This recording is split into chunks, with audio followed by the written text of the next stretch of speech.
निवेदन करेंगे छत्तीसगढ़ से आए हुए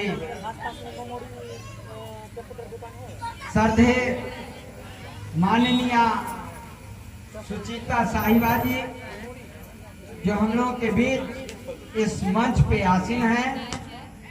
मैं उनसे आग्रह करना चाहूंगा कि आप भी हम श्रोताओं को इस तरह के शब्द का प्रयोग करके अपने शब्द द्वारा अमृतमय पानी द्वारा हमारे श्रोताओं को मुग्ध कर दें, अपने उपदेश से हमारे श्रोताओं को लाभान्वित कर दें। यही आपसे मैं निवेदन करना चाहूँगा और 1 घंटा के समय में आप हमारे श्रोताओं को पूर्ण रूप से लाभान्वित कर दें। बोलिए सद्गुरुदेव की जय।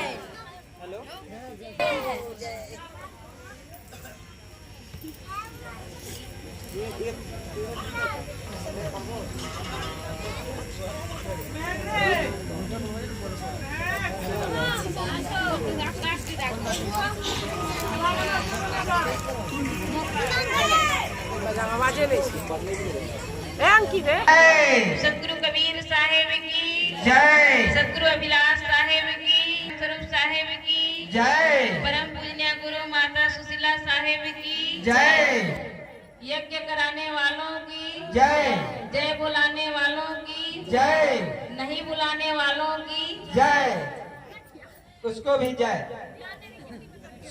सुचिता साहिबा जी की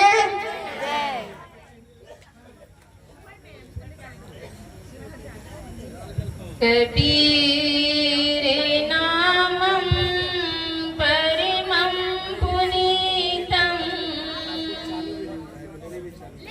युगे युगे स्वामी हरन्ति दुःखं दातारे मुक्तं पुरुषं पुराणं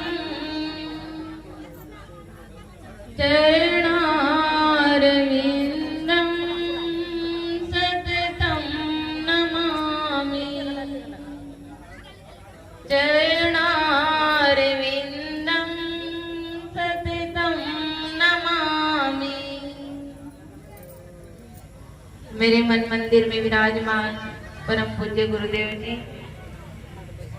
वंदनीय संत समाज,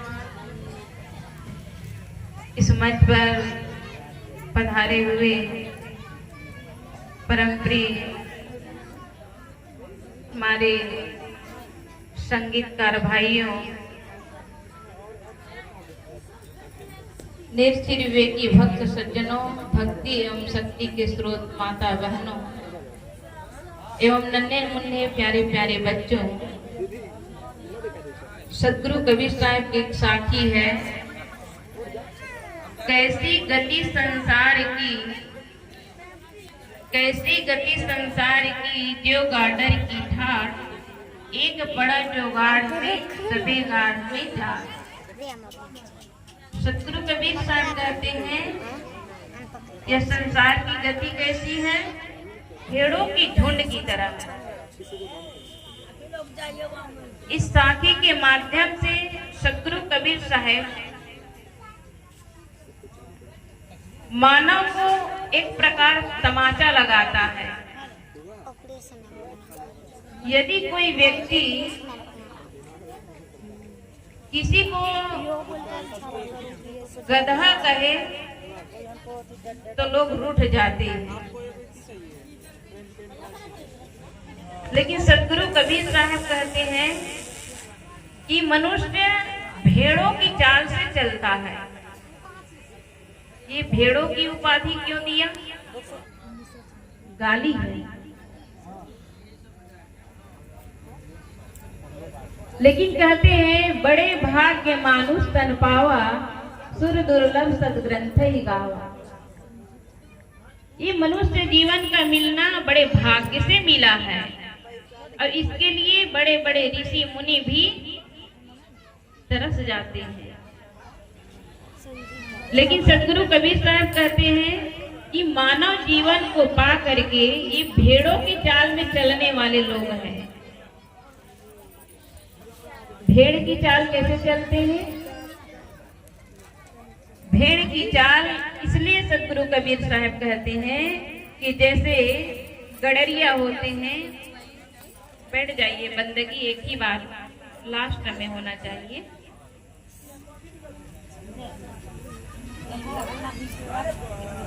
भेड़ों की चाल इसलिए कहते हैं कि जब भेड़ों को नहलाना होता है तो गडरिया कहाँ ले जाते हैं? तालाब के किनारे।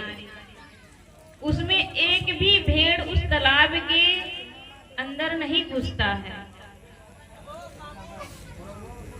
तो गडरिया क्या करता है? एक भेड़ को पकड़ करके उस तालाब में डाल देता है, जिसे देख करके 5 मिनट भी नहीं लगता है, वहां हजारों भेड़ अंदर घुस जाता है।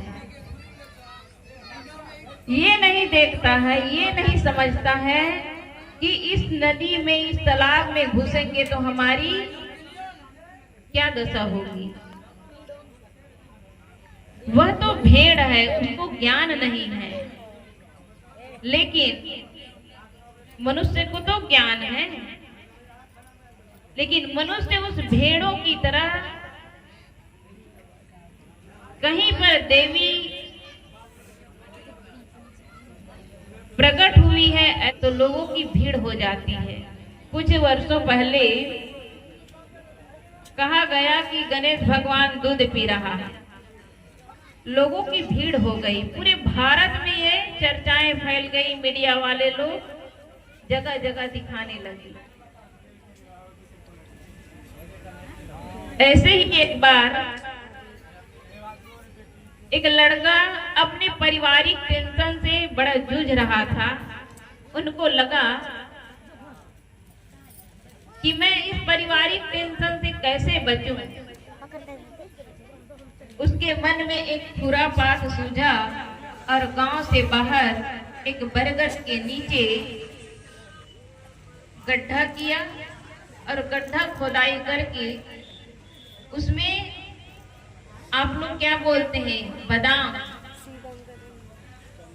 चना बादाम। उस चना को उस गड्ढे में डाल दिया और डाल करके मिट्टी दबा दिया। फिर उसके ऊपर में एक शिवलिंगी को रख दिया, ऊपर से मिट्टी किया, फिर मिट्टी से दबा करके पानी डाल दिया। जैसे पानी डाला, वह दूसरे दिन लोगों को कहने लगा, देखो धरती फोड़ करके भगवान प्रकट हो रहे हैं। एक व्यक्ति को दिखाया, वह व्यक्ति कुछ सोचा न समझा, कहा सचमुच में देखो धरती फोड़ के भगवान प्रकट हो रहे हैं। अब एक सुने तो वहां पूरे गांव मोहल्ला, यहाँ तक के आसपास के लोग काफी इकट्ठा हो गए। सारे लोग उस भगवान के दर्शन के लिए सब जाने लगे, लेकिन किसी ने विवेक नहीं किया। तब वह व्यक्ति कहता है कि नहीं, यह पैसा का मालिक मैं हूं। जब तक कि हम अपने आत्म तत्व को नहीं पहचानेंगे, तब तक हम अपने से अलग देवी देवता मानकर भटकते रहेंगे। यदि आपको सदगुरु कबीर साहब के विचारों से चलना है तो विवेकी बनिए, पारखी बनिए, परख करके चलिए, परख करके मानिए। लेकिन हम सब कोई ओझा, बैगा, पंडित, पुजारी, धर्म गुरु कह देते हैं, उसी के आधार पे चलते हैं। कोई अपने पैरों में, हाथों में लाल धागा, पीला धागा, काला धागा बांध कर चलते हैं। क्या वह धागा आपको सुरक्षा कर सकता है? धागा कभी किसी का सुरक्षा नहीं कर सकता है। सदगुरु कबीर साहब ने कहा है, बोया पेड़ बबूल ये का बच्चा आम बैटरी कहाँ नहीं। से खाए।